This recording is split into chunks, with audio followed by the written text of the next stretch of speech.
Suatu hari, seorang ulama yang terkenal dengan kebaikannya dan pengetahuannya yang luas tentang agama, mengalami kejadian yang tidak terduga.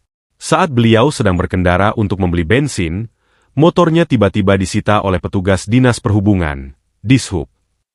Ulama tersebut merasa keheranan dan bertanya kepada petugas tentang alasan penyitaan tersebut. Petugas menjelaskan bahwa motor beliau tidak memiliki surat-surat yang lengkap, sehingga harus disita. Ulama tersebut kemudian meminta petugas untuk menunjukkan dasar hukum penyitaan tersebut. Petugas pun menunjukkan peraturan yang berlaku. Ulama tersebut kemudian menjelaskan bahwa beliau telah memenuhi semua persyaratan yang ditentukan, namun petugas tidak mau mendengarkan.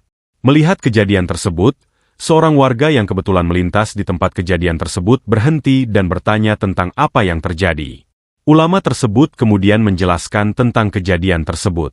Warga tersebut kemudian membantu ulama tersebut untuk berbicara dengan petugas dan meminta mereka untuk memeriksa kembali surat-surat motor beliau.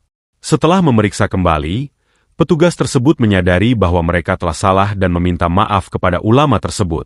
Motor beliau pun dikembalikan dan ulama tersebut dapat melanjutkan perjalanannya. Kejadian tersebut menjadi pelajaran bagi petugas Dishub untuk lebih teliti dan tidak sembarangan dalam melakukan penyitaan. Sementara itu, ulama tersebut tetap tenang dan sabar dalam menghadapi kejadian tersebut, sehingga dapat menyelesaikan masalah tersebut dengan baik.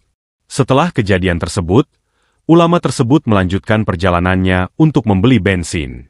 Saat beliau sampai di pom bensin, beliau bertemu dengan seorang teman yang kebetulan juga sedang membeli bensin.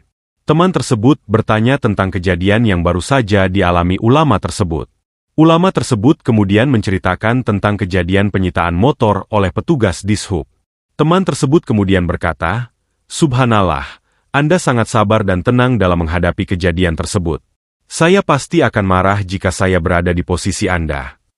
Ulama tersebut kemudian menjawab, "Saya hanya berusaha untuk mengikuti sunnah Rasulullah Shallallahu Alaihi Wasallam, yang selalu bersabar dan beristighfar dalam menghadapi cobaan. Saya juga berusaha untuk tidak membiarkan emosi saya menguasai saya." Teman tersebut kemudian berkata, "Saya sangat menghargai kesabaran dan ketenangan Anda.